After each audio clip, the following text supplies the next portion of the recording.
Good morning, everybody. Welcome to the Let Me Bend Your Ear podcast. My name is Frank. I'm the host of the show, and it is early here on the East Coast, 7 a.m. We're doing an early morning show, but I do have a special co-host. I'm actually looking forward to this episode. This is the third annual Halloween special, so I'm very happy about that. And I'm again joined by my frequent co-host, Niamh, author of the Crime in My Pocket blog, live from the United Kingdom. She's going to be discussing and reviewing two movies as been our tradition. We review two films, one horror film, and then a second film, and also a horror film directed by John Carpenter. So today, I'm excited to announce we're going to be reviewing the new film that was just released last week, Halloween Kills, and the 1983 John Carpenter film, Christine, based on a novel by Stephen King. So I'm very excited to do that. So let me go ahead and bring Niamh on. Niamh, welcome to the show. It's great to have you back on. Oh, hiya. Thank you for having me back on. So why don't you tell the listeners and viewers a little bit about your blog? Currently, I have a true crime blog. It's crimeinmypocket.com. We look at true crime stories and cases and things like that. And what is your most current post that you've had lately? The current post I have has actually gone a bit of a different direction. Like I normally do serial killers, mass murderers, that type of thing. But I've actually gone a bit different this time with an arsonist. It was an arson attack in New York in the 90s at the Happyland Social Club. At the Happyland Social Club, it was an illegally open social club, and one of the staff there argued with her boyfriend, and as revenge, he went and set the place on fire and killed 87 people. Yeah, I do remember that story. Actually, when I saw your post, I was like, man, I remembered it from way back, and it's another good blog, and I definitely recommend her blog. It's really good reading, and she really is knowledgeable about these true crime cases, serial killers. Actually, it made me think of the last episode we taped when I was referring to the Gainesville, Florida killer in my state where I live, and you and for some reason I'm like, I don't remember his name, and of course you immediately mentioned Danny Rowling, and I'm like, I have like the expert on here, and I'm not even asking her, hey, what's his name? I'm just like, oh, I don't know. I wish I could have told you, like you didn't already know, which just made me laugh. It just made me forget who I was talking to, because we talk about more so movies than the true crime. So I was like, oh my God, seriously? So that made me laugh. I was like, sometimes I'm a little slow about who I'm talking to here sometimes. So anyway, all right. So thank you, Niamh. So again, you can follow her on Twitter. She's at Crime in My Pocket. And your blog, what's your blog link or your blog website so people know where to get there? Crimeinmypocket.com. Thank you. And her link obviously is on her Twitter page. Excuse me. I'm sorry. All right. So let's get right into it. So we're going to start with Halloween Kills. So 2018, Danny McBride, the comic actor, and David Gordon Green, the director, decided to relaunch Halloween, and they pitched it to, I believe, Blumhouse does it. And of course, Universal Pictures originally produced 1978's Halloween, written and directed by John Carpenter, also co-written by Deborah Hill, the producer of the original film. So they wanted to bring a fresh take to it. Danny McBride, in interviews back then, I remember reading about it. He had felt that the Halloween movies had gotten kind of cheesy, and that the character of Michael Myers had become less scary as the movies progressed. So they wanted to bring it back to the original aesthetic that John Carpenter had bought. And I know Niamh and I have talked about Halloween 1978. We both love it as a classic horror film. And I think the greatness of that movie is in its simplicity. I think the movie is actually, I hesitate to even call it a slasher film, and I'll get Niamh's take on the original Halloween, then we'll get to Halloween Kills. But what was so great about Halloween, I always think about Halloween kind of like another film from the 70s, which was Jaws by Steven Spielberg. And the reason I compare those two movies is because both of those movies feature basically an animal that's attacking with really no motivation other than what it is, and it's simplistic, and that's what makes it scarier. And I think for me, that's why the original Halloween is considered a classic, and I think that's why it's well done. It was a low budget film, and I think that helps it.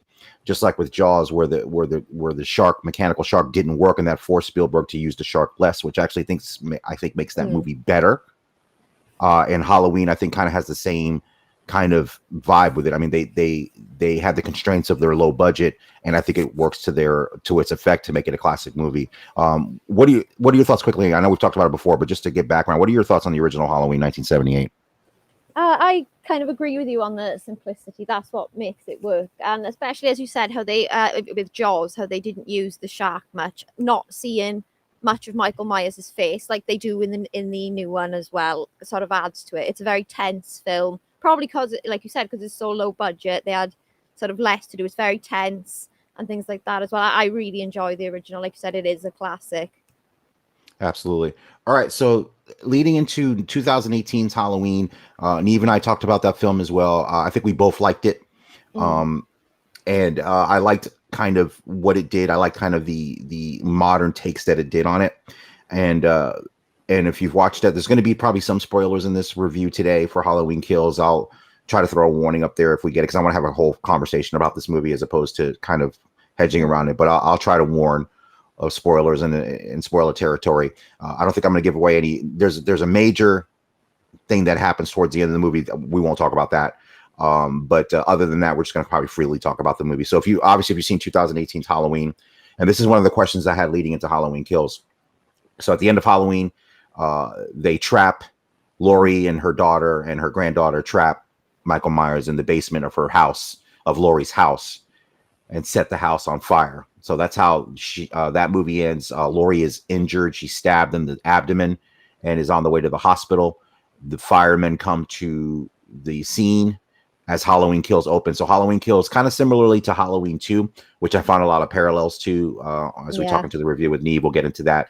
So Halloween Kills takes place immediately after the events of Halloween. So we cut right to the house on fire.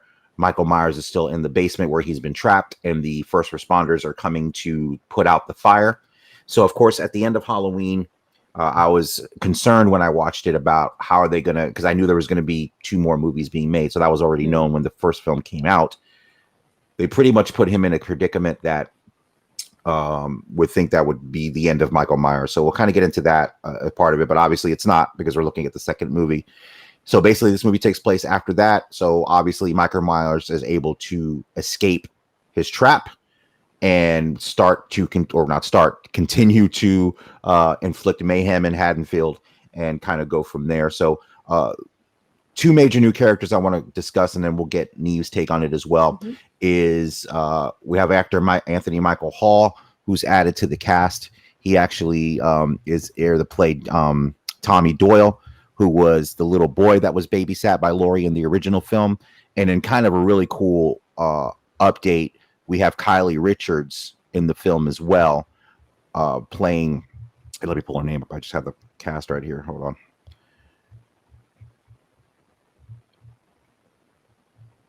And actually, here we go. We have Kylie Richards in this movie playing the little girl that was being babysat by Laurie Strode. And the thing that's cool about that is the same actress that played her in 1978's Halloween. Yes, so that's actually really cool. So that's one great Easter egg in the movie to enjoy. So it was great to see her in the film reprising his role. And then the third character that we actually see in Halloween Kills, even though the actor that played him is passed away, is Dr. Loomis, who of course looms very large in the original film. And actually in Halloween 2 as well. So let me go ahead and get your take on the beginning of the film, the early on. So obviously we're introduced to these characters, and of course Jamie Lee Curtis is back as Laurie, Judy Greer is back as her daughter, and then Andy Mitchell is back as her granddaughter. So like I said, I think the parallels to Halloween 2 are very, very apparent to me. As I was watching it, I noticed it. I mean, you have Laurie Strode injured like she was in Halloween 2, because if you remember that film, that's almost entirely set in the hospital that she is in. And then, of course, other things are going on. So I found a lot of parallels to that. I don't know if it was intentional by the filmmakers. What are your thoughts? Because I know you've seen these films way more than I have, and you probably can even talk about some of the Easter eggs that are in Halloween Kills. I love the opening. Like you said, it opens straight away when they go to the fire and everything. When they get there to put the fire on the Strode compound out. And I liked it. Started, it was mayhem straight away. It was like with the iconic, the opening, the firefighter massacre. when he starts killing all the firefighters. And I actually read something really interesting about this opening scene. Since you mentioned it, there was actually a bit of controversy around it because he killed all the firefighters, and there was a petition about the scene and things like that about it because it was considered such a a brutal scene, and there was first responders and things like that. It was considered a bit. I found it a bit heavy as well, like the particular scene when one of them gets to the basement and they find Michael and they're trying to help him because they found someone in the fire. They're trying to pull them out, and he goes and attacks him, and the smashing of the mask. I think that just set it. This is going to be a crazy film. It's going to be all action. It's like there's flames, there's murder. The opening scene for me, it was just crazy and set the tone that the film was going to be action-packed and tense and scary. Yeah, and that's one of the observations I knew here. I agree with you. I think the violence in this film is definitely significantly higher than in 2018's Halloween. Definitely. And I'll get into whether, because we'll discuss what we liked about the movie first. So let me get that. I'll say what I didn't like later. But yes, I agree with you. I think the brutality of the violence, and that's not to say, look, it's a Halloween movie. I get that. I'm not against it. There's going to be very prominent in it, Yeah, so I mean, I think they were and I think with sequels of it, not even just horror films. I think with any type of sequel of a movie, you turn up the volume in all ways because you have to. I think the inclination, and I get it, is to make it bigger, to make it more of whatever it is, whatever the genre of the movie is, and I think they do that here. I do agree with you. I mean, the opening scene is really good, really tense. I agree. I just. Because at the end of Halloween, I think, because when I watched it and I talked to some friends about it, I think we were all kind of going, "Wait a minute." I mean, it was cool actually how they ended the first Halloween, and it could have just ended there and been done with the story, and I think that would have been fantastic. So, and like I said, I'm going to jump ahead about some of the problems I have with the movie, but it doesn't take away the fact that the first part, look, it's violent, it's suspenseful. Because obviously that Mike. I mean, like I said, that's not a spoiler alert. You knew that Michael was going to survive this situation. It was more of a question of how he would do it and would it be credible. And we'll get into that too. I was going to say with it being such a brutal massacre as well. Like it didn't show him just get up and walk out of the fire or anything like that. But it does show like he's like you said, he's an animal on the loose. He is a crazed animal on the loose, and that really drives it home what you're dealing with as well in that first scene. Like he's just walked through fire and killed a bunch of people. He's killed an entire fire company. I think that drives home what you're dealing with in the second film as well. Yes. Yeah. And one of the things, so like I said, let's talk about things that we liked. So what I did like about Halloween Kills, and this is where I think the influence of Danny McBride as a co-writer of the screenplay comes into play. There was a lot of moments. As violent as this movie is, and as heavy as it is at points, it is undercut by quite a bit of humor. And two characters I want to bring up is the couple, the gay couple that live in Michael Myers' house now, which I thought was fantastic. One was played by Michael McDonald, the comedian. He's been a comic actor for ages. He was on a long-running show here called Mad TV, comedy sketch show, similar to Saturday Night Live, and he was Little John and then Big John. I wasn't familiar with the actor that played Big John, but they were both fantastic. From the terrorizing of the kids, the fact that you can see that they're not really a fan of kids. They love Halloween, but really not the trick-or-treaters and things like that about the movie, the characterizations of the movie, just side characters that were kind of there and funny. I like that a lot. Anthony Michael Hall as Tommy Doyle, I thought was fantastic.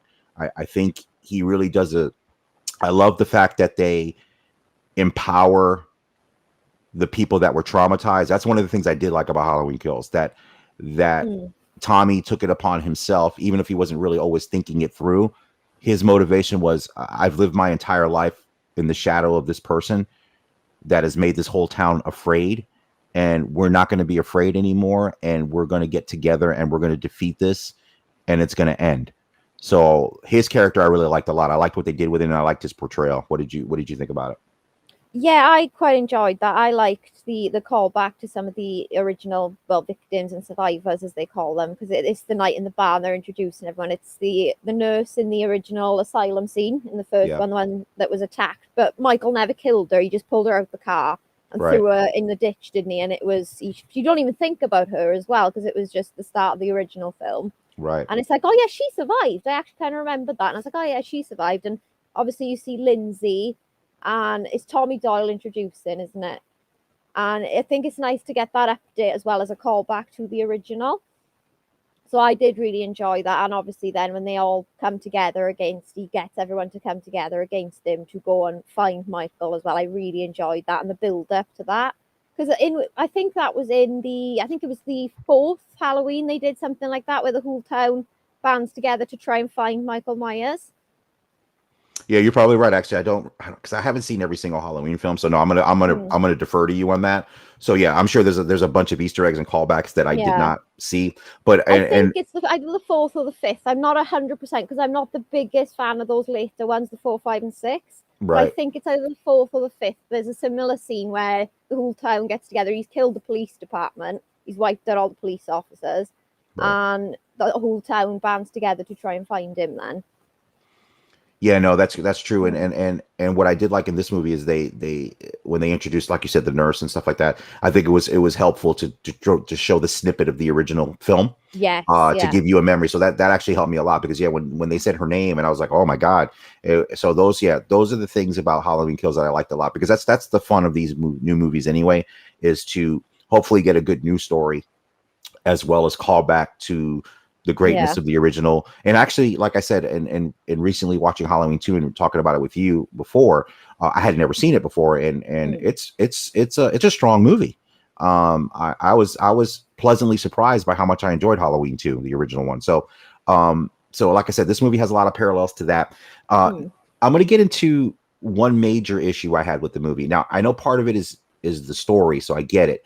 So Laurie is pretty significantly injured. As I was getting into this movie, and so she had to the point where she has to get surgery, and which I had a problem. But the only issue with that is that she's not in large stretches of this movie. Like you just don't like Laurie's not even a major character in this movie, and I guess and maybe for some people that's okay. For me, I had an issue with it. I mean, to me, Halloween, especially when you're retelling kind of this original story and basing it back from the original movie. A movie without Laurie Strode is tough for me, and she's gone for significant stretches of this movie, and obviously because she's injured, I get it. I get that it would be unrealistic if all of a sudden she was well enough to run around and engage and kind of do all that stuff. So it almost makes me wish that in the end of the first movie that she wasn't as badly injured as she ended up being, which lends me to why I think the first movie could have just been the only movie and it would have been fantastic. With her, she would have been seriously injured. She would have finally gotten Michael. You would have gotten closure there. But of course, this is the movie business, and we always have sequels because they want to make money, and which I normally don't have a problem with. But I think for me, her being missing for a lot of the film, and even in the scenes that we're in, I mean, the scenes that she was in with Will Patton, who plays was it Perkins, the deputy? That was the other cool part of the backstory too. When they brought Loomis back in, they cut back to when they had Michael trapped, and you find out that he actually killed accidentally his fellow officer, and he's living with that guilt as well. So I forgot to mention that part of the story too. I thought that was well done as well. That was a great callback and kind of a new thing to add to give depth to that character. And then her interactions with him while they were both hospitalized together, I thought were really good, effective scenes in the movie because Jamie Lee Curtis is always great anyway. So talking of that scene as well, sorry, where they're talking in the hospital, bed. There's an interesting little Easter egg there as well. It's a little passing. Again, it was just one that sort of, I was like, oh, that seems familiar, and like double checked it out. When they're talking, they mentioned that there was a little bit of romance between them, wasn't there? Like there's like a hint at a romance between them, and she says like she wishes it had gone further. And he says, oh, no, I always knew you were sweet on Ben Tramer. Now, in the original film, when she's babysitting Tommy Doyle, she's on the phone to her friend and she says something, oh, I've heard that Ben Tramer's going to ask you to the dance. That was a high school crush in the original one. And I was like, that's right. I knew the name, yes. Yeah, like see, thank you. Easter egg, yeah. Yeah, no, you're right. See, that's why I have you on. No, thank you for stopping me on that. Yeah, no, that's great. And I think so that's even better. So if like you said, like yourself, if you remember that, those things, it adds, and that's the best part of this movie, and the other movie as well. like you said, it's the callbacks to the original movies and the fond memories of those movies and the little things like that where you can kind of that's kind of the fun part of watching Halloween Kills, and that's probably my favorite part of this movie specifically is that. But again, what did you think of the presence or lack of presence of Jamie Lee Curtis? Did you have an issue with it, or were you fine with how that played out? I was disappointed. This is the first Halloween film actually in the entire franchise, through all of them, where there hasn't been a scene with Laurie and Michael in it together. Right. This is the first ever one, and I thought, well, she's in the hospital, but there's a scene, isn't it, where she takes a painkiller and gets up. So I thought that's when we're going to have that, because it's always the final showdown between those two, isn't there, between Michael and Laurie. I thought we're going to have another final showdown. I thought that's what it's going to be. At the end, it's going to be those two. They're going to come and have the showdown, but there wasn't. So I actually was. I agree with you. I was a bit disappointed with it because I was expecting, well, what Halloween is, isn't it? It comes down to Michael wants Laurie, so it should be Laurie versus Michael, really, in the end, isn't it? So I agree. I was disappointed. Right. And I'm going to use that's a perfect segue into, we'll start talking about the things that we did not like about the film. So let me start with that point. And I think the reason, well, two reasons, like I said, story wise, they had her pretty significantly injured. So it would have been tough for her to have a showdown with Michael. Yeah. But of course, I think they didn't do that because we have a third movie. Yeah. So next year is going to be Halloween Ends. So I think obviously in that film, now I don't know if there's going to be a time jump at all, or if it's going to do like this film and take place immediately after the events of this movie. My suspicion would be that there would be some kind of a time jump, because that would allow story-wise for Laurie to heal from her injuries. So I don't know if they're going to make Michael dormant for a year, or are they just going to say, no, we're just going to keep going and it is what it is. And it's going to continue right after the events of the end of this film. So the fact that and this is one of my major issues with the movie, I almost think, and I know this is a strong opinion for me, I almost think this movie was unnecessary. It's one of those things where I almost liken it to The Matrix. I don't know if you've seen The Matrix or not, but the first Matrix is phenomenal. The second movie was terrible. Now, Halloween Kills is not terrible, but the Matrix sequels were unnecessary to me. Like The Matrix itself was a perfect movie. Beginning, middle, end. I loved it. And that, but again, with the success, the huge success of that film, that leads to sequels because of the money of it.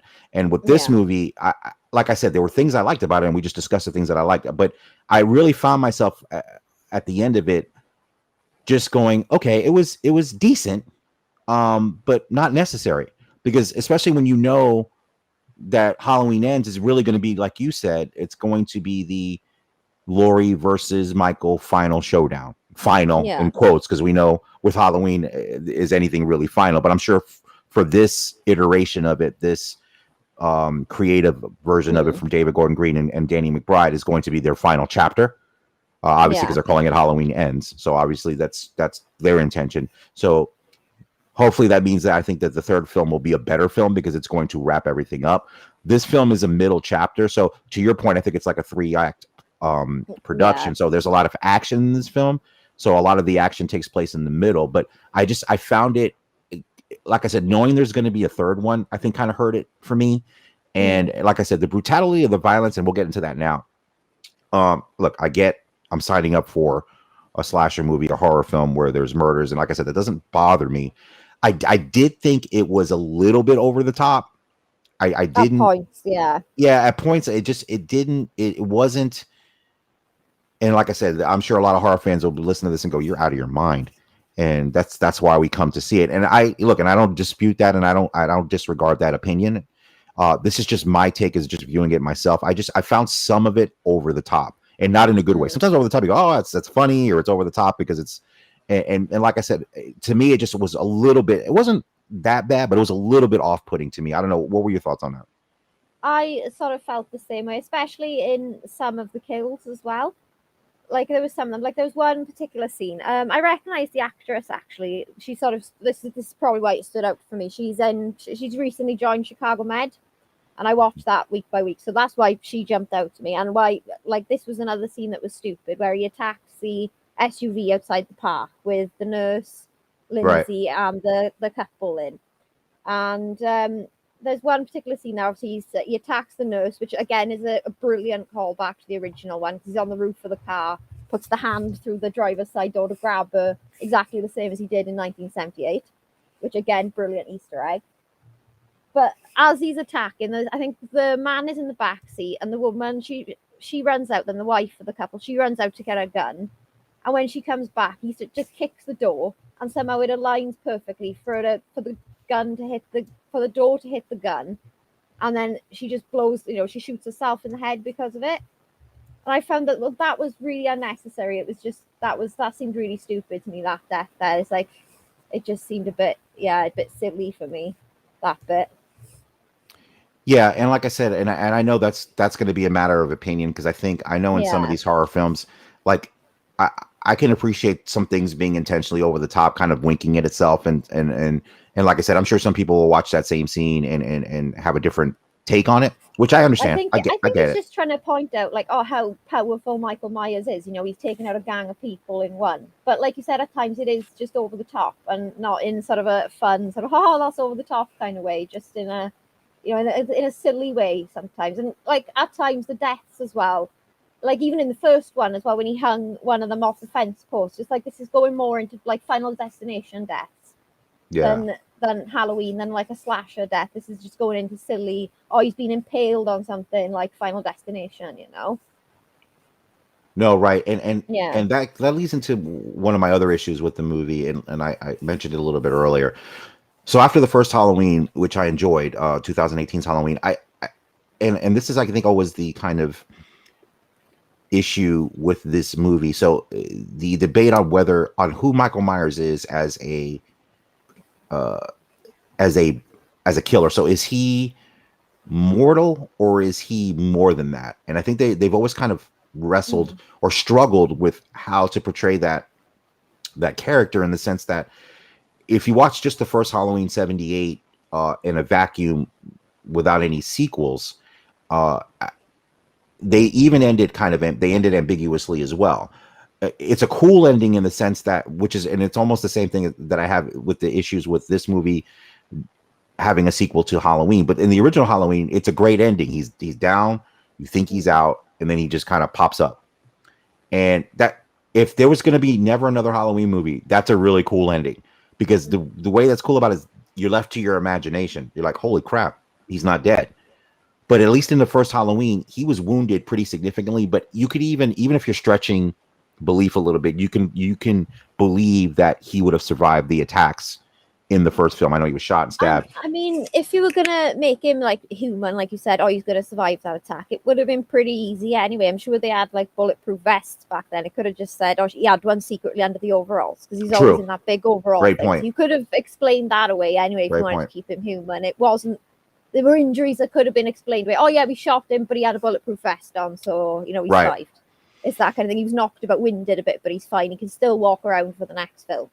That kind of thing. If you wanted to keep him human, but obviously, like you said, it's gone down that route of it seems to be half and half. Like with Halloween 6, he did become there was some sort of cult, and then some supernatural curse. And again, there's a reference to that in this film in the end, when Laurie gives that speech, and she says about the curse of Michael, and she says about the curse of Michael, and the more he kills, the more he transcends. That was kind of the idea of Halloween 6. There was a cult, and every time he killed, he became more powerful. It was to do with like the curse of the thorn, an ancient sort of Celtic thing with Samhain, which is Halloween, around the same time as Halloween.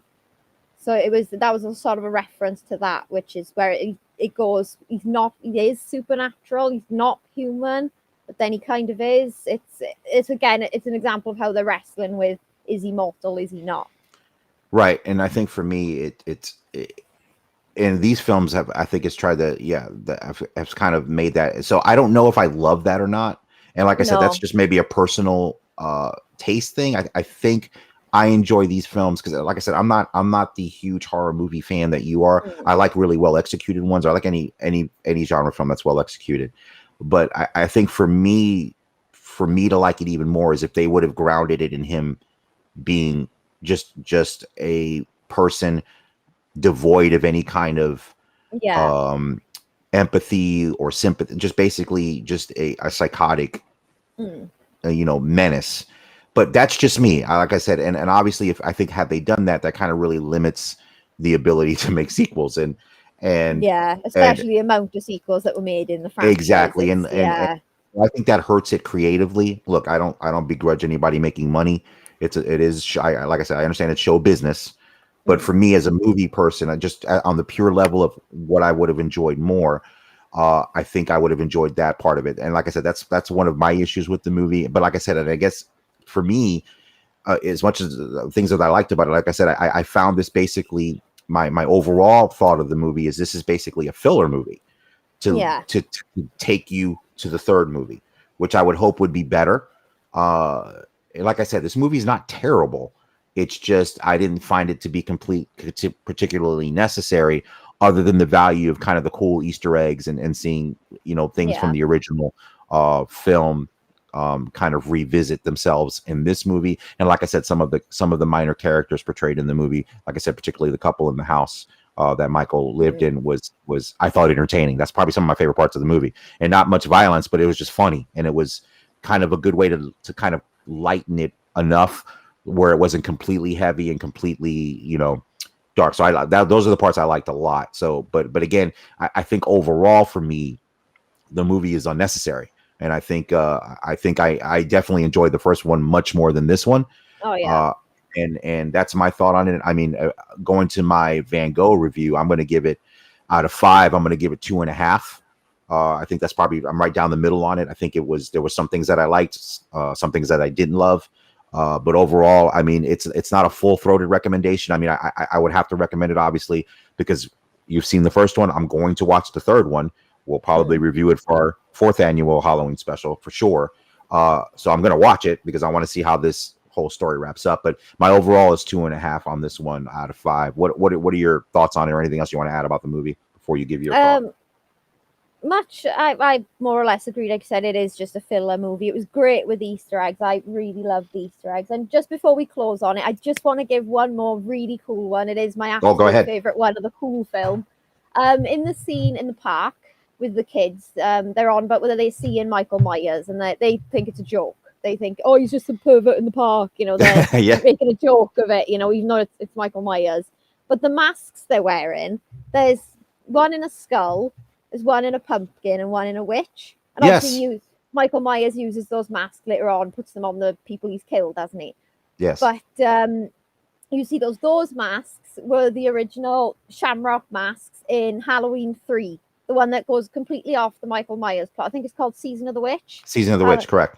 The Factory, it's like the more sci-fi one. Again, it is a John Carpenter written one. I think Deborah Hill writes on it as well. So it's the same writers as Halloween. It's just goes off, and it's just the little sci-fi one, the Factory. Then on the advert that plays the Silver Shamrock Factory, the advert that plays, it is those 3 masks, and they're singing the little song about Halloween. So that's my absolute favorite Easter egg in it. No, thank you. Yeah, and keep going if you have more to say. Yeah, I'm looking it up as we speak. See, I've never seen Halloween 3, and but I did know it went completely off the grid as far as there. So it looks like I'm pulling it up here. So yeah, Hill and Carpenter returned as producers. I thought they both did. Yeah. Yeah, and it says so. It was written and directed by Tommy Lee Wallace. So I think he directed. I think he directed the Tommy Knockers, which was a television version of the Stephen King novel. Yes. Yeah. I think he's done that. So that he actually wrote and directed Halloween 3. Carpenter and Hill produced. They didn't write, but yeah, I know it kind of went off the. No, but thank you for that Easter egg because, like I said, I haven't seen Halloween 3. So no, thank you for mentioning that. And those kids were something. But that was another comedic scene, like you said. Some of the funny stuff in it. That was just another one, and you're sitting there, you're like, no, that's Michael Myers. They're taunting him, and you just feel the terror for them. Like you're stupid kids. You don't know what you're doing. Like Absolutely, absolutely. And then, so what would you give it out of 5? What is your review of it? I think I'm going to go slightly higher because, like I said, I enjoyed a lot more of the Easter eggs because I've seen a lot more of the films and stuff, seen them more times. So I think I'm just going to go 3, a generous sort of 3. Like you said, it is just a filler movie. It was more action than anything. Probably, like you said, to build up to the last one to close it. So I'll give this one a 3. Okay, so we've got Niamh, and I think that's a great point. I think a great way to put that a button on this one. So yeah, Niamh's point's excellent. If you are deep into the Halloween lore and have seen all the films, like I said, I have not. I've seen Halloween 1 and 2. I think I've seen 5. The first one with the little girl in it. I've seen that one because my wife, who's not a horror movie fan at all, actually loves those movies with the little girl, who was on Roseanne. I forgot that actress's name, but they love those. She loves those movies. I've seen those, and I think I saw H2O, and I saw the one which was terrible. It was the one where with Tyra Banks in it, where they were doing a reality show and they were shooting in the Resurrection. Yes. That was awful. Yeah. Yeah. So just out Still there, watched viewers, it a bunch of times. But it's awful. Well, you're a fan. Well, look, maybe you watch it. It could be so good, so bad it's good, and there's nothing wrong. Look, I'm all for people loving movies that are so bad they're good. Mine is Showgirls. I'll put that out there. That's my guilty pleasure. That movie is awful, and I love every second of that awfulness. So there's nothing wrong with that. But yeah, Halloween Resurrection, we won't be reviewing that for Halloween unless we maybe do it as a so bad it's good. We might, maybe. I shouldn't say never, because it's kind of fun to review bad movies too. Actually, now that I think about it, because you can just kind of relish in everything awful about it and just kind of laugh. So we actually may do that. So let me hold off on that. But so yeah, so I think no, that's a great way to put it. I think if you're deep into the Halloween lore and have seen the films multiple times like you have, Niamh, I think you're gonna find more to enjoy about Halloween Kills. I think I agree with you there. I think that's a good point. So I get your review slightly better than mine. So that's perfect. So again, that's Halloween Kills. It's out in theaters now, or it's actually streaming on Peacock. So if you get the premium version, I think it's like $4.99 a month. You can.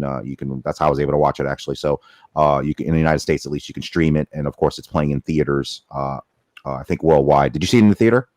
Yeah, I went to the theater to see it. I couldn't find it streaming anywhere. I don't think there's anywhere to rent it yet. Or right. With us streaming wise. Okay. Yeah. Like so, but at least it's playing worldwide in theaters if you want to see it, yeah. which is the way you should see movies anyway. As a movie buff, like I said, for me, I'm kind of forced to streaming because of having 2 little kids, so it's hard for me to get out. So I'm fortunate that that's available. But definitely, I would hopefully maybe see Halloween Ends in the. My plan is probably to see Halloween Ends in the theater. I'd rather wrap it up in the movies because that's how I love to see them anyway. So before we get on to Christine, I forgot to mention, obviously, I'm live here on the show with Niamh. I've put the link in the chat room. So the show, I'm going to do a little bit of housekeeping. I usually do it at the top, but we got right into it. So, of course, this is the Let Me Bend Your Ear podcast. I'm Frank, the host of the show. My co-host today is Niamh, author of the Crime in My Pocket blog. If you're watching the show live now, thanks for joining. The show is available on the YouTube channel, which is Let Me Bend Your Ear podcast.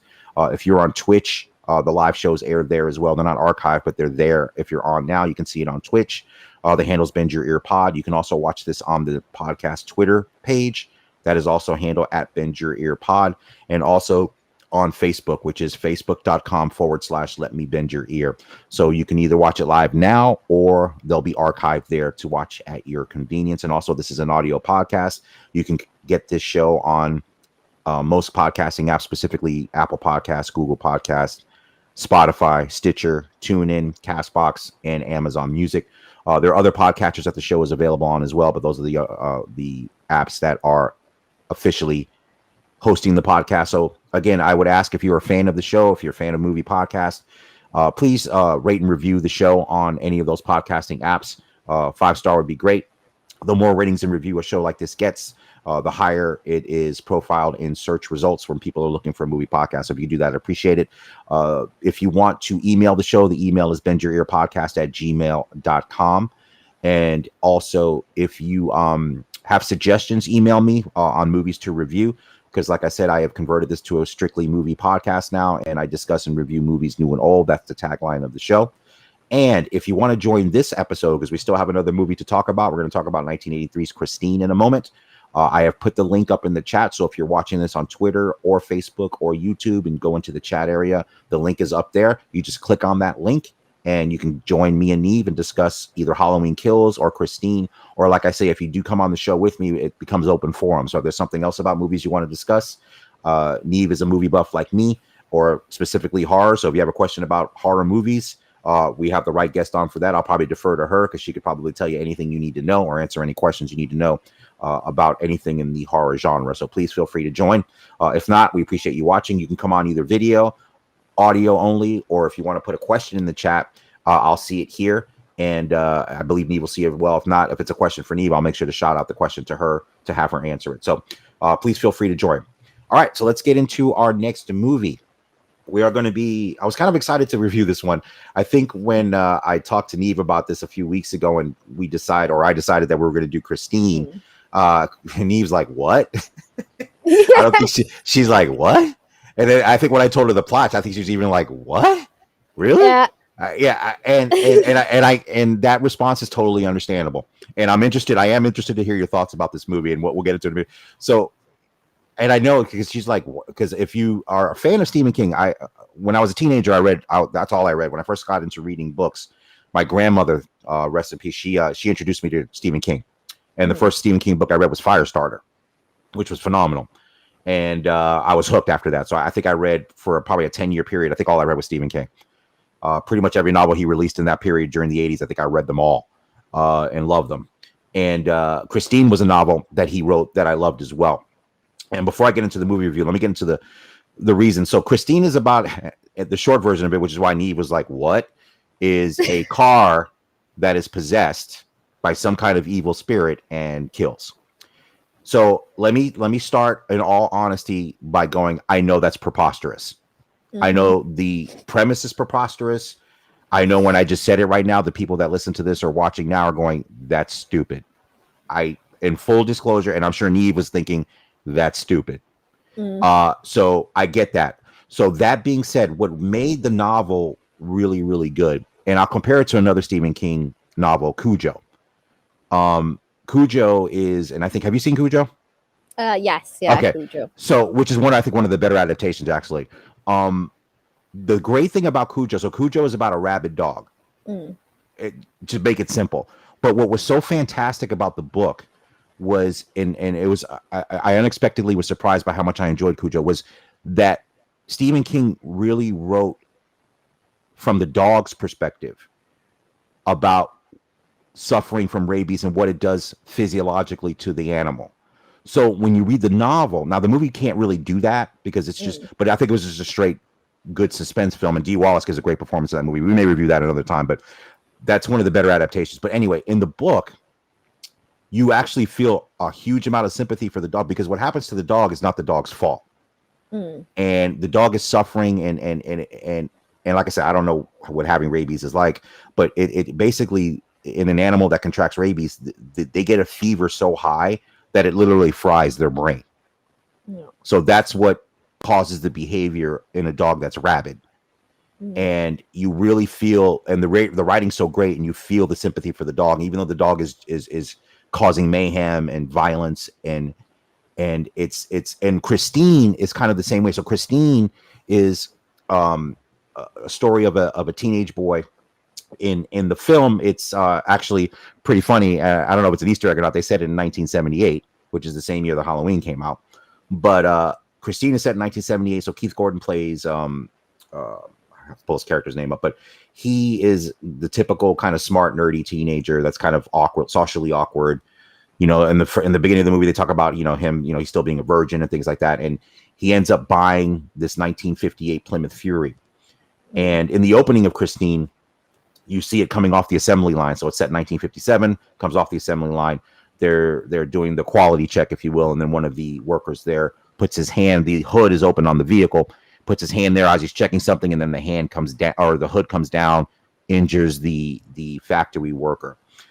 So obviously they set up the movie where this car, it looks like it's a total accident, but obviously they cinematically, they make you think there's something more than that. And this teenager buys the car and starts to fix it up, and two things happen. He becomes obsessed with it, and his behavior changes. So we'll kind of set it up there. So, and I'll let Niamh get in a second. So the difference between the book Christine and the movie Christine is, in the book, they make it very clear that the spirit of the previous owner has possessed the vehicle and then causes it to do what it does. In the movie, they just basically say it comes off the assembly line evil, but there's no other entity that is in there other than the car is just evil, which that's kind of ridiculous if you want to be honest, but that's how they set it up. It's different than the book. The book is a little bit better, but I'll start there with the setup. So what did you think of the initial part of the movie? Because like I said, I allow for the fact that the premise is ridiculous, and I'm going to get into more of that. But what was it when you at the beginning of the movie? What were your thoughts about it? I actually quite like the opening scene with the assembly line because, like you said, that's open to interpretation. Because you work somewhere like that, that's going to happen. You're going to have injuries like that. Something's going to fall, perhaps jam your hand, or you work with mechanics. Those type of accidents happen. Work accidents happen. So it's open to interpretation. But obviously, like you said, cinematically, there's more going on. But like you said, it is a really stupid idea, and I went into this as well with the idea of, well, it's like it's Herbie on crack, isn't it? That's what she is, and it's like, yeah, that's what she is. But actually, hearing that now, because obviously I've never even heard of the story, the film. I didn't even know it was a book. I didn't even know it existed. So yeah, hearing that about the book now, that it was possessed by the previous owner, that makes a little bit more sense than, well, how did it come off the assembly line evil then? Why isn't every car in that batch evil or have a personality, or that makes more sense now you're in the book version as opposed to what actually happened in the movie.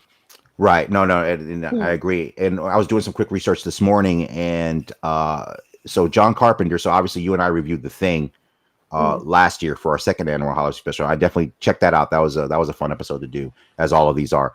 But Christine came out in 1983, a year after The Thing. So as we discussed, The Thing has become kind of a modern horror classic for big fans of horror. And I know when we reviewed it last year, I liked it kind of the opposite of Halloween Kills. I liked it a little more than Niamh did.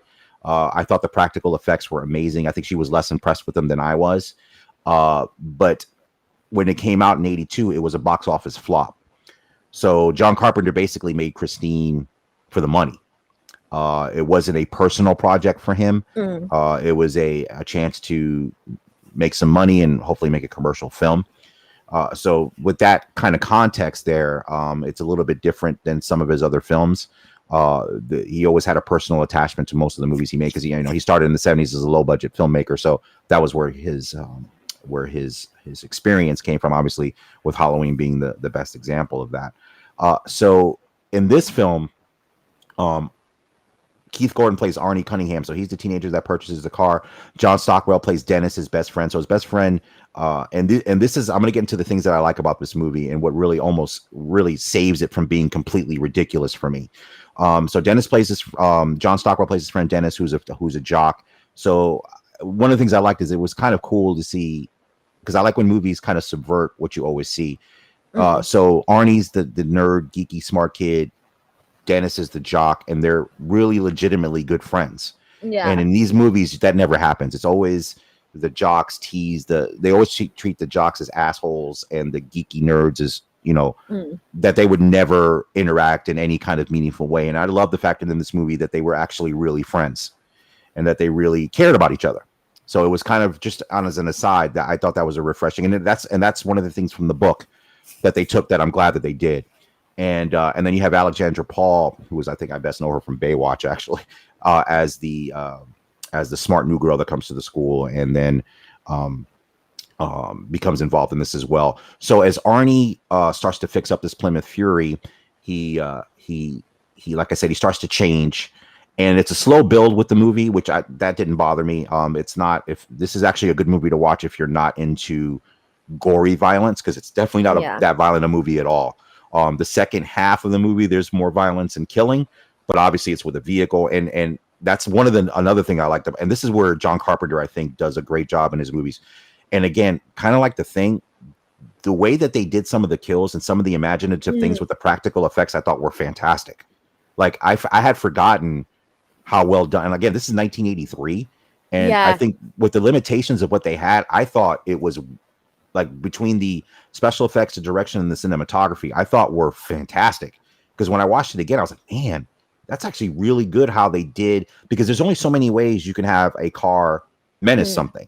Like there's only so many ways to do it. And I think he found every creative way to do that. What did you think about that?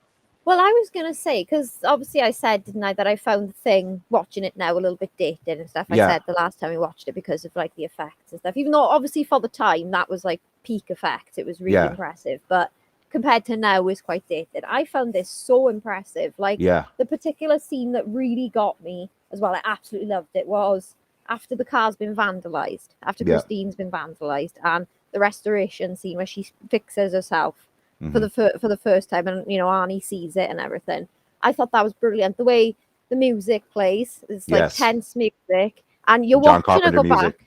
John Yeah. Carpenter music, yeah, like Yeah. Halloween, Mhm. bang on John Carpenter music, and the way you just see her restore the paint, sort of, go back into place. The headlights suck up the glass and fix. It's so satisfying, and Yeah. it was amazing. It was really cool to watch, and of course he stands in front of it before it and does the cheesy, show me. And you know The what? It's so iconic funny. I was line. just gonna say that. It's so funny you say Yes, that. It's cheesy, but I because it's a loved cinematic it. moment. So what I loved about it is it's the shot, though. You're right. It's cheesy, but what I Yes. love about it is he says it's a close up of his face, and then he says, "Show me," and then it's cut to Yeah. behind him in front of Christine, and then the lights come on, and then the music. There's a ping in the music, and then it Yes. starts. I ate Loved that that up. I scene. loved it. I loved did. that part.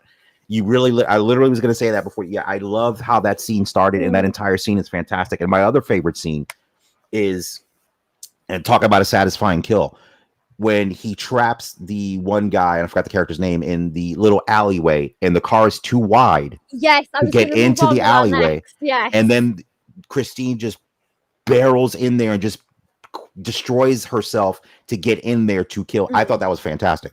The Like, I final thought that, bit as well, as the yeah, car's going to hit him, that you see the cameras on him yeah, until it's just about to hit him. You see it from Christine's perspective, it's slamming into him, and the screen goes black. right. I was going to say that next. I love that because it goes from obviously the vandalism to the restoration, and then Christine taking revenge on the vandal.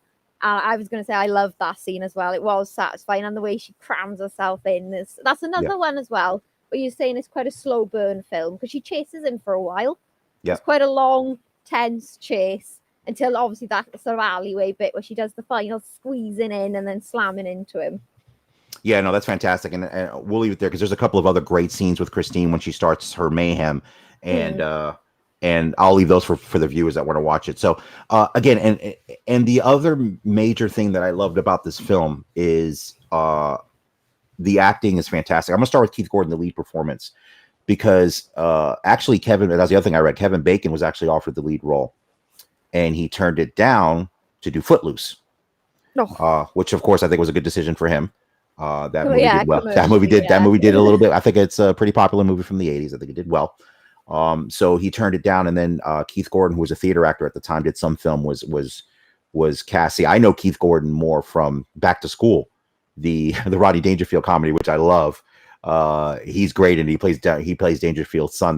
That they end up going to college at the same time. That's a hilarious movie if you like Dangerfield. But anyway, that's really what I know him from, because after that, actually, he really went into directing. He directed a great film called Upon a Midnight Clear, a war film. That's really phenomenal. He became a director. I think he acts occasionally, but I think he's mostly a film director now. But his performance in this movie I thought was fantastic. I liked his transformation from the geeky kid, the socially awkward kid, other than obviously his friendship with Dennis, to when he gets Christine. He sees her. He's like, I have to have this car. He gets it. He clashes with his parents over it, and then as he restores the car, he changes. He becomes the cool kid. He ends up dating the new girl in school that everybody is lusting after. And his transformation, and obviously as he becomes more obsessed with it and becomes more one with the car, you see his inevitable fall due to his obsession with the vehicle, whether he's possessed by the car or. I love that portrayal. I think that performance is really strong, and I think that really enhances the movie. I think with a lesser performance, it would really highlight the ridiculous aspect of the story. But I think the performance, and not just his, John Stockwell's good, even Alexandra Paul is good. And then I gotta give shout out to character actors, which I love. Robert Prosky as Darnell, the salvage yard owner, is great, because first of all, he's always great, and he's even more. He's just, vulgar and just funny, and just the way he abuses Arnie is just fantastic. And then you have Harry Dean Stanton come in as the police officer. He's in towards, he's investigating what's going on and going, obviously going, this doesn't even make any sense. He's good as well. He doesn't have much to do, but Prosky is great. I just actually reviewed Broadcast News, which Prosky is in as well. The late great character actor. So I had to shout out those two performances, but definitely the lead performance by Keith Gordon and John Stockwell as his friend is great. What did you think of the performances in the movie? I loved it. I was gonna say, I think because obviously I'm not much younger, I didn't really recognize anyone. I couldn't pick anyone from anything. Mm-hmm. So, but as it goes for actors, I didn't know. I did really enjoy it. It's the acting was good for such a mental film, for such a crazy idea. Yeah, absolutely, and I think that's key. And I think because when I watch Christine, it kind of, and I'm glad I picked this movie now that I rewatched it, because I hadn't seen it in a very long time. And like I said, I think it's the skill of John Carpenter is really taking kind of whatever story he tackles, he makes it entertaining. Like, you can always argue the varying levels of entertainment depending on the movies he's directing, but he brings something he has a unique talent with these types of films. And I think what makes him really well is he makes you, and this is what any good filmmaker does, and I think Christine actually points it out, and the fact that it's a preposterous story makes the skill even more apparent to me, is you have to care about the characters for any movie to work. Yeah. If you don't care about the characters at all, the movie doesn't work. Like, even in a horror movie where I could, even in a slashy or a horror movie with just, random teenagers get killed and things like that, and that's great and people love that. But even in a movie like that, if you don't care about any of the characters, or specifically the main character, the movie, to me anyway, it's less of a movie, because then it's like, wow, well, it's just people getting killed. I mean, so what? If you feel something for the characters, like care about the characters, or the acting engages you, it makes the movie better. And I think with Christine, that's a really great example, because this movie could have been completely unwatchable.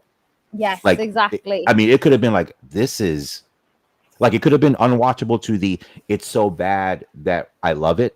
But it's not that. It's entertaining. It's watchable. Mm-hmm.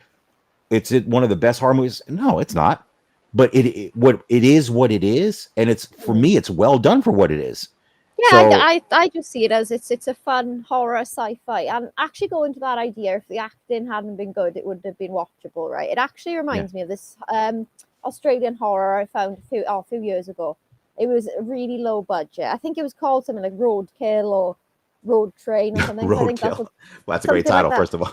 Yeah.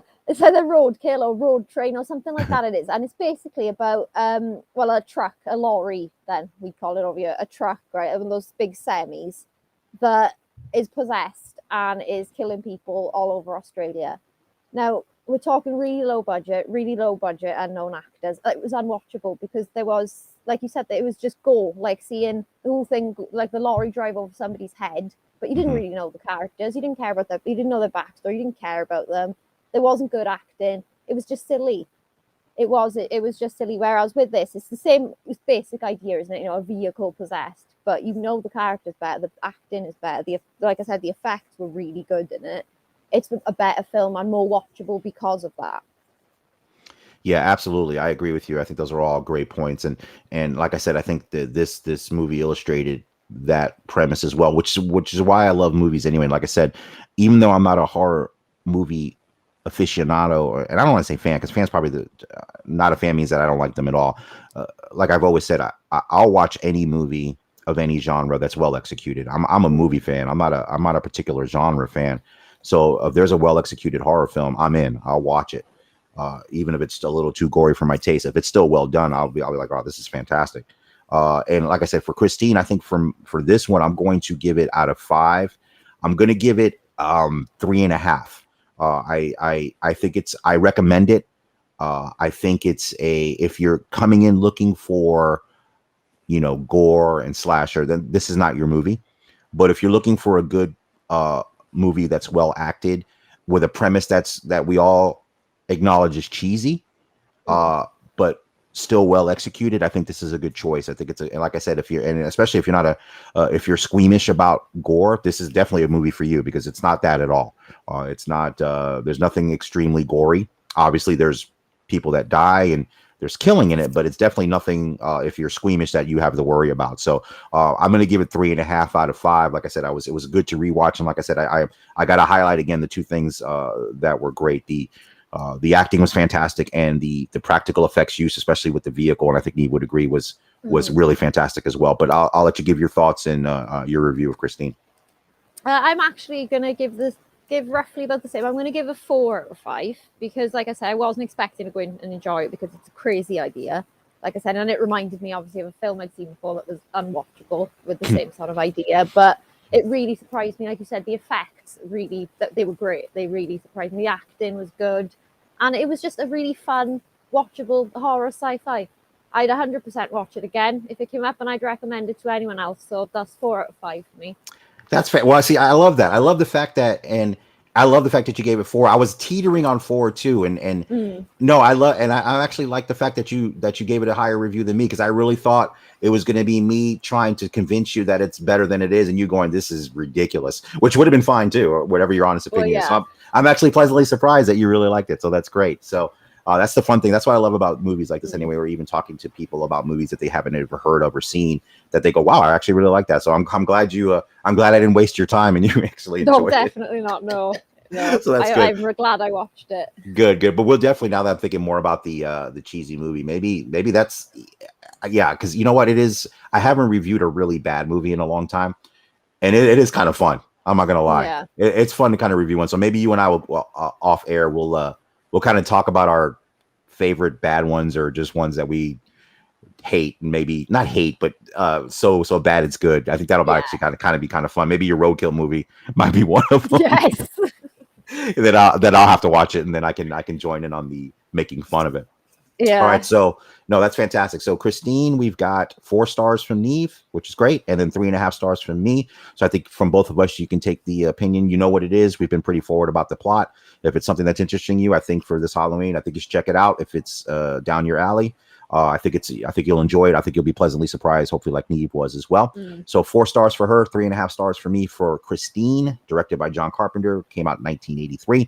And then going back to our first review, Halloween Kills, of course, 2021, directed by David Gordon Green, co-written by Danny McBride. That film I gave 2.5, and Niamh you gave 3, right? Let me make sure I have that right. 3.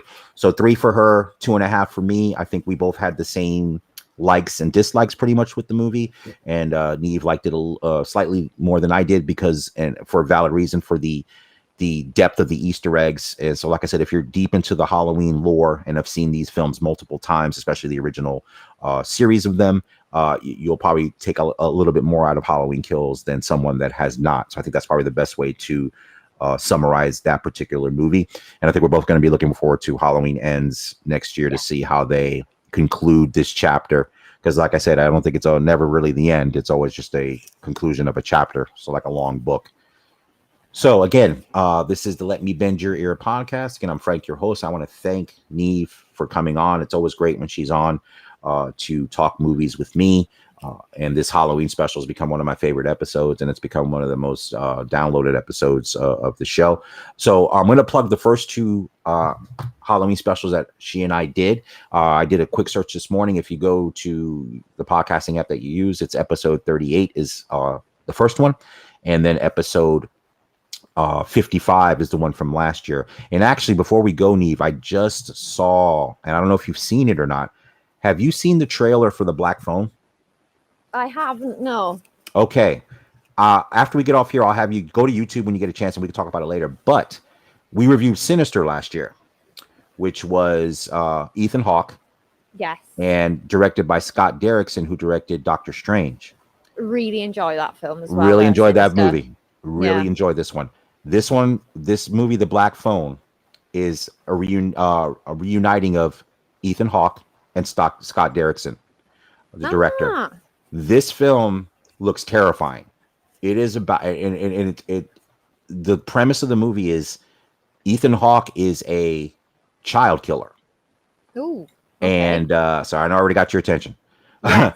So the premise of this film is he kidnaps a little boy, and the little boy ends up in some kind of cellar basement, and the only thing in the basement is a phone, a black phone Phone rings. Kid picks up the phone. And it's other kids trying to help him get out of there.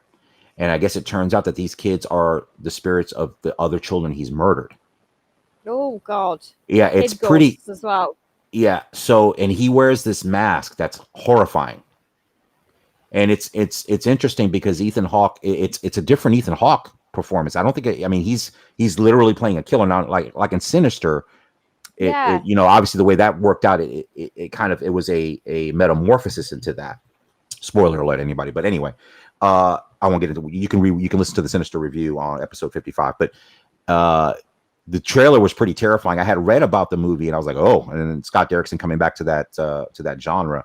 So check out the trailer. You and I can talk about it because maybe we can review it when it comes out. I think it doesn't come out till January or February of next year. Oh, there we are. So I definitely wanted to bring that to your attention if you hadn't seen it already. So yeah, it's called The Black Phone. It looks like I said, anything with children, I'm kind of hesitant, but I have to admit that the premise is very interesting. Oh, when as much as ghosts, so they're scarier. The children ghosts. Yeah, and it's basically him. Because what I'm hoping is the way the trailer presents, and you can see it when you watch it. I mean, it's him battling Ethan Hawke. So it's this kid, trying to escape this situation, and how that ends up happening. Yeah, it looks like it's pretty scary. So, like I said, the mask itself and Ethan Hawke just looks horrific because you barely see him talk in the trailer. He's just menacing, and yeah, it's definitely a different Ethan Hawke performance. So yeah, I'm actually. Believe it, because of who's doing it. I think if it was anybody else, I probably wouldn't watch it. But I think with the talent involved, I think I'm going to check it out. So I just wanted to bring that to your attention anyway. So The Black Phone, and everybody, if you want to watch the trailer, it's out on YouTube or wherever you can watch trailers. All right, Niamh. So before we go for today, I want to give you another opportunity. Please plug wherever you're at on social media and plug your blog. Once again, it's crimeinmypocket.com. You can follow the blog then on Twitter as well at Crime in My Pocket, and Instagram, the same handle.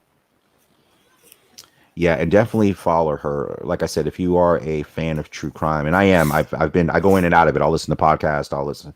I really do. The only thing I do is I do read her blog because, like I said, she is passionate about this subject. She writes in a very compassionate way. She cares about the victims, and I think that's where she's coming from when she writes this stuff. I think she's coming from giving you, and this is what the best true crime things do, and I think Niamh does a great job of this. It's the allure of true crime. I get it. The allure of this stuff. Look, we all get allured to it. That's why it's the most popular probably genre of podcast out there still. But the really great ones let you know the victims and kind of humanize them and not use them as sort of just fodder for people's and look, and I don't discount people's fascination with violence and murder and death. I don't have any issue with that. I think it's a natural thing for human beings because obviously death is that last thing that we all don't know what happens, and so we're naturally fascinated, and I have no issue with that. I just don't like it if something is exploitative, and I think the best true crime, whether it's a podcast or documentary or something like Niamh's blog, really gets you to know the victims and really understand the damage that these crimes cause. Not so much just looking at the crime as like looking at a car wreck, but really going, these crimes destroys lives, destroys families, and those are what the best ones do. And like I said, when you read Niamh's blog, you really get a sense of the tragedy of these things and the victims it leaves behind and the destruction that it causes. And I think that's really what makes that effective. And her blog is really great. So I highly recommend it. If it's something you're interested in, definitely check it out. Like I said, she writes very concise, very interesting, very well-researched blogs on the subject. So I know she takes her time to really be meticulous and to really be accurate. So I can't give it any higher recommendation. So definitely check that out. And again, Niamh, thank you so much for doing this. It's so much fun. I enjoy doing this with you. And it's, like I said, it's one of my favorite episodes of the year. And they seem to be coming quicker as I get older. It seems like we just did the second one. Yeah. So it's crazy that we're already on the third one. It's fantastic, but I'm already looking forward to the fourth one. So that's going to be so much fun. And I really appreciate you coming on. So thank you so much again, Niamh, for doing this. Yeah, once again, thank you for having me on. I really enjoy doing them as well. I always love an excuse to talk horror films anyway. So, fantastic. Yeah, thank you again for having me on. I really enjoy doing them every year too. All right, great. Well, again, you've listened to the Let Me Bend Your Ear podcast. This is the end of our third Halloween special with Niamh. And like I said, stay tuned for other episodes. She'll be on, we'll probably do a couple here during the year with maybe random horror film reviews, maybe with the Black Phone or whatever we decide we want to do. But she'll definitely be here for the fourth Halloween special. So look out for that. And like I said, you can listen to the other two. This one will be up shortly, but like I said, episode 38 is the first annual one, and episode 55 is the second annual one. So definitely check those out. They're a lot of fun to do, and I think they're a lot of fun to listen to. So again, this is Let Me Bend Your Ear podcast. If you like, rate and review on your podcasting app, give it 5 stars if you love it, and also recommend it to a friend. Share it on social media. Bend Your Ear Pod on Twitter, Bend Your Ear Pod on Instagram, Bend Your Ear Pod on Twitch, on all 3 of those. And then you've got the YouTube channel, Let Me Bend Your Ear podcast, and the Facebook page, which is facebook.com/Let Me Bend Your Ear. I hope everybody has a fantastic day, and more specifically, have a fantastic Halloween.